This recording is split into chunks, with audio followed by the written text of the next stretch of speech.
Hi, my name is Tony Preston. I was teaching at the Osha School of Massage the other evening, and we got into a discussion about components of the massage room and planning it. And so I've created this little video that talks about my massage room.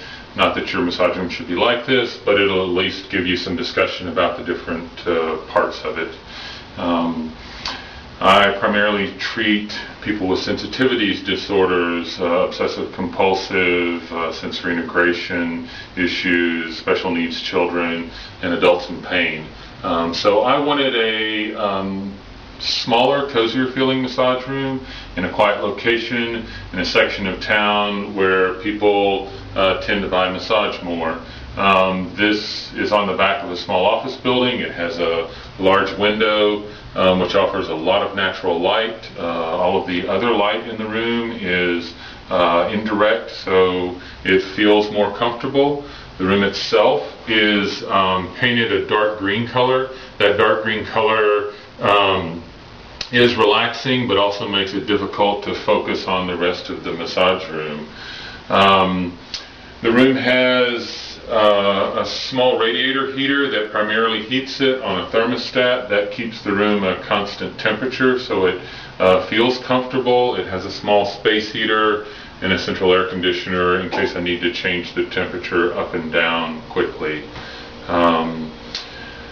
The room has the essentials: a table for treatment, 2 chairs, one for the patient, one for someone who might come with them, an area for my work items, a stereo system, speakers on either side, a mirror for the patient to work in, clocks, storage area, that sort of stuff.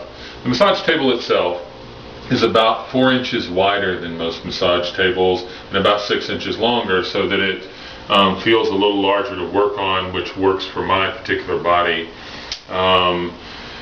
It also is custom made of heavy wood so that it feels more solid to lay on for my big clients. It has underneath it a shelf where I can store things like extra cushions and bolsters and that sort of thing.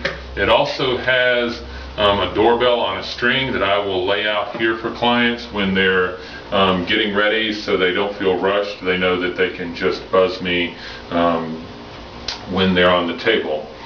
It has this room has a small bathroom just off of it, so when that client is getting ready or they're finishing with their massage, they can go to the restroom without being dressed. The restroom also allows me to wash my hands without really leaving the massage room, or at least feeling like I left the massage room. The massage room has a patient area. There's a small steel frame chair here that has padding where I can interview them, but at the same time is sturdy enough and has some braces down on the side for them to do neck stretches and shoulder stretches in. There's a large mirror here so that they can watch themselves do those stretches, but at the same time the mirror does not really reflect back on the table, so they feel like there's a big mirror on the other side of the table when I'm working. They have a place here for their clothes. They have a small area here for their things, a place to write a check, a list of prices, a tissue box. This cabinet here that they put their things on also stores sheets. In the top of this lateral file are clean sheets, and in the bottom of this lateral file are dirty sheets. There's a small trash can here for me.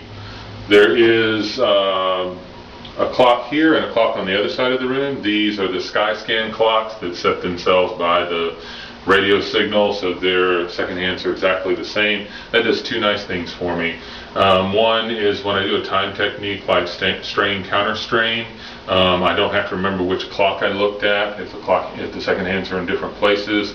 It also is helpful for clients with obsessive compulsive disorder that are worried about time. The room has a rolling stool for me, and it has this shelf where I store things.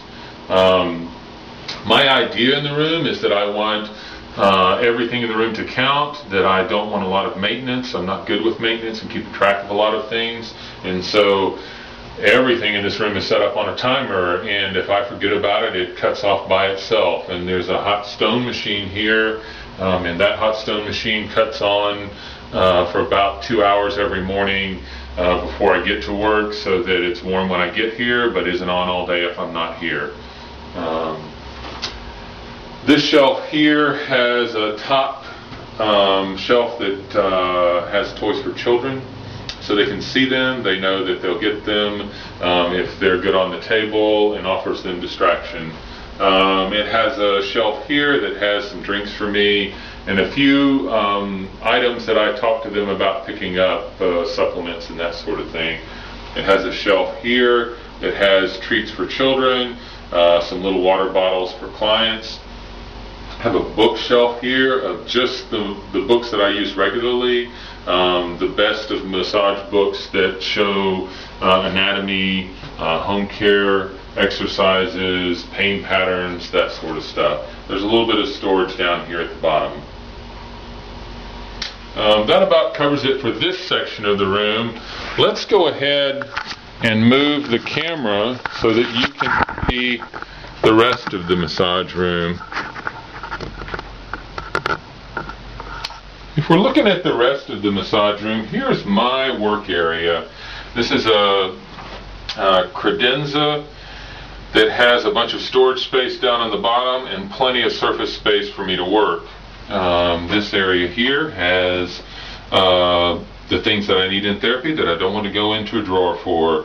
Lotions, T-bars, gloves, hand sanitizer, a drink for me, that sort of stuff. This hot stone machine is set to the right temperature and keeps these towels hot. There's always a couple of towels up here in case I need something warm to throw on top of a chilled client. This plant looks nice, but is here like the rug on the wall to help break up the sound and make the room acoustically more pleasing.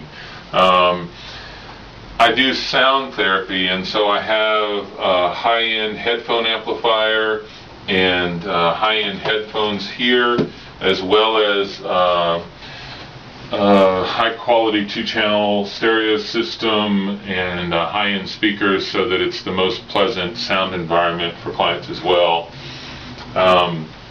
There's a small thermostat here for my heater. This credenza has storage in it. This area here is for personal items that I might have, like my phone, pens, some business cards, some toothpaste, that sort of stuff. This contains pillowcases and face covers. This area under here contains storage of extra items that I don't want in the restroom, like cleaner or extra gloves, extra washcloths, those sort of things. This drawer has spare white washcloths in it, which I use a lot with the hot stones, and I also have white washcloths in the bathroom to dry your hands instead of paper towels, to be environmentally a little more friendly. This drawer contains client files and that sort of thing. The little black cabinet down here on the end has odd items that I store, like some tools for fixing things here in the massage room, or extra light bulbs, batteries, that sort of stuff. There's a spare chair here in case someone comes with the client. There is a set of illustrations of craniums up here, because I primarily do craniosacral therapy. And that's about it. There's a small candle holder here for helping the ambiance in the room, for doing some aromatherapy. There's a mobile above the table. The mobile is tremendously relaxing. Clients love that. There are a few little things hanging around the rooms that children have made for me that add a nice personal touch. That is about it. I hope this video was helpful for helping you talk about your own massage room and planning that out.